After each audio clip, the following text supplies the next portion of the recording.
So what is going to happen? You're going to have Natembea take a huge chunk of votes as well, bring it to the opposition. Bah!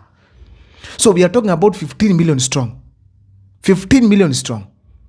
If you look at what William Ruto has offered as a president, and you see when you bring Kalonzo and Matiang'i on board, these people are better. And I think even the Gen Zs will feel like, no, even if they're not the best, but they are better.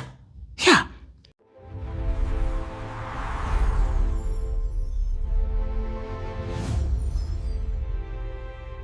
When I go through my comment section, people are talking of Dr. King of Fred Matiang'i deputizing Dr. Stephen Kalonzo Musyoka. Now, I think that is one of the best combinations that we can ever have in this country.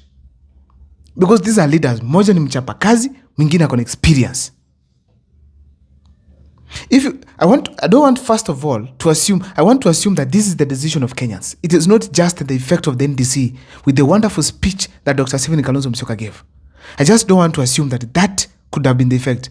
If it is true Kenyans want this combination, let us get to it. Let us get to it. Now, let people stop wasting money so that they can come, sit together and agree now, what do we do? What is the strategy going forward? So long as Rigathi Gachagua, the general, decides I want to support these two people, well and good. If we get people like now, George Natembea comes on board, well and good. It's done. William Ruto will go home very early in the morning. Because in 2027, it will not be just about tribe. More especially if Mount Kenya decides to support these two, it's done. It's done. So that these leaders can stop wasting time and resources. In 2027, William Ruto is going to pour money. So if the little money that you have right now, keep it. Actually, to make it facilitate campaigns here and there. Let it be used to ensure that at least agents have been paid. Musikae kama Azimio. Ladies and gentlemen, why am I saying this will be the best ticket in 2027? That's what I want to take you through here. But before I do so, if this is the first time you're watching my videos at Mukwa Times, take a second or two to subscribe, like and comment, because that is the best support you can always give this channel. My number is always here. For those who want to talk to me or support the channel, feel free to do so. And thank you so much for those who have already supported this channel. Ladies and gentlemen, si hasira, it's the nature of us, especially from where I come from in Kisii. Tunaongeanga unadhani tuko vita. No, this is our normal talk. We want, if it is Kalonzo Musyoka na Matiang'i, tuache kupoteza muda. Tuache kupoteza muda. Msituzungushe nini. Those people, they can work together. I know they have never had a history together. But now, the duty that now is on board here to take William Ruto home. If that is the best combination, let them come on board. Because we know there are dangers of disintegrating. If they divide, there are dangers. Find their benefits and there are also disadvantages of that. The reason as why I'm saying this is one of the most formidable team is this. The Mount Kenya people have decided they can support the two. When I see on the comment section, I don't want to speak for everyone, but what I see from the comment section here, when people call me, if Kalonzo Musyoka can be the flag bearer and Matiang'i deputizes him, then they can be able, ladies and gentlemen, to support them.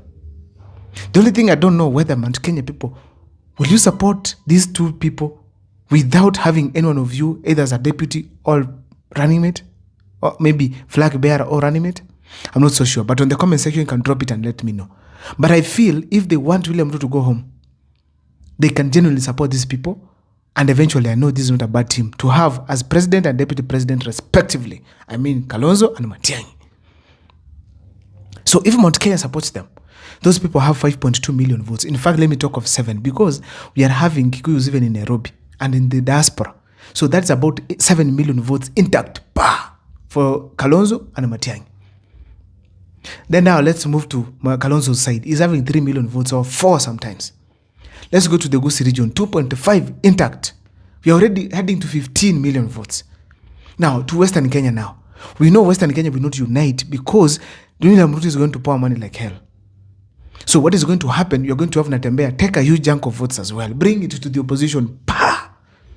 So we are talking about 15 million strong. 15 million strong. If you look at what William Ruto has offered as a president, and you see when you bring Kalonzo and Matiang'i on board, these people are better. And I think even the Gen Zs will feel like, no, even if they're not the best, but they are better. Yeah. They're not the best, but they're better. So if we have them on board, we can be able to have a better country. When I listened to Kalonzo Musyoka's speech, I was really touched. He was speaking like as if he understands what's happening. That is okay. And I feel Kenyans, we need to reach a point where we should not judge these people. Like now, someone like Kalonzo Musyoka is not an orator who can come and speak like Rigiji. But so long as he can think and say things and make sense, let us support him. Tusizoea wale watu wa kufikishwa mahali tunaanza nduru tu ndio tunataka kupiga. Matiang'i anaongea tu polepole. Wananchi mjambo. Mnasema nini? One time. Ati mnasema aje? One time. Ni upole. Lakini mnajua ikifika kwa kazi, jamani bulldozer. Tuseme tu kweli. Ni bulldozer.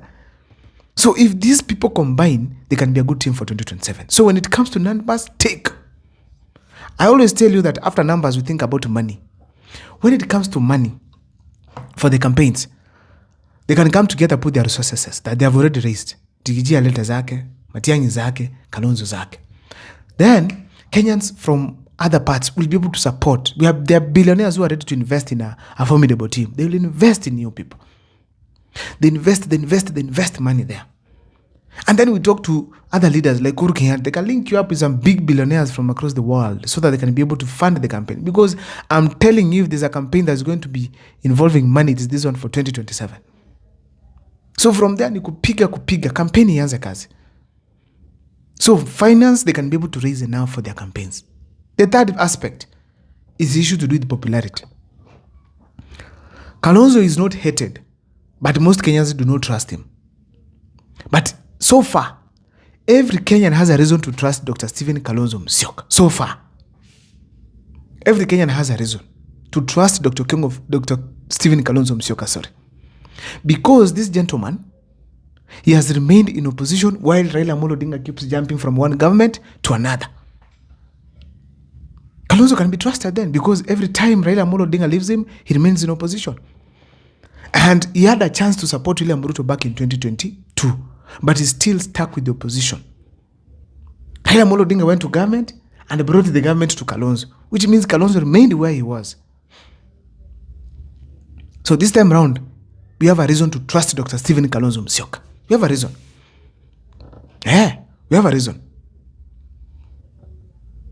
So after you've talked about popularity, ladies and gentlemen, we'll also consider something to do. First of all, in relation to Matiang'i also is a popular leader. People know him because of his track record. He only just needs to fine-tune some few things in relation to politics so that people can talk about him now the way they used to talk about him when he was in World Bank.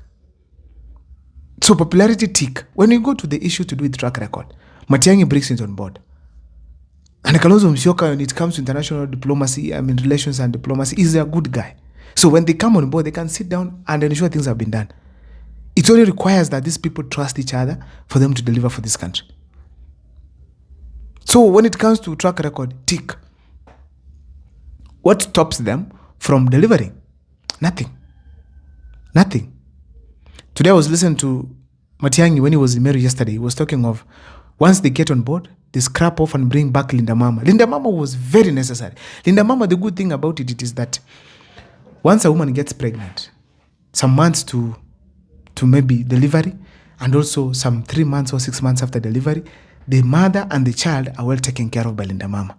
Despite there was a bill that they left back that was not paid, I think they can sit down as a team and now ensure that they make it very efficient so that payments are done well. Simple and clear. That is, we don't need so many things. We don't need so many things to be done. We just want a few things to put this country on the right trajectory. Simple and clear. Lower the taxes. Let people have it easy to do businesses. Lower the taxes to allow international people to come to Kenya and invest. The problem in this government, you cannot come from outside and just invest. There's a lot you'll undergo before you come to invest. So we are limited to them, to the billionaires in the country. These and that are the ones that can only employ people. But the people from outside, they don't come here because the taxes cannot allow them to make the profits that they desire to make. I don't know what's your take, but in the comment section, share with me on what you think about this ticket of Dr. Stephen Kalonzo Musyoka as the running mate, as the flag bearer, then Matiang'i as the running mate. I don't know. On the comment section, you can share with me.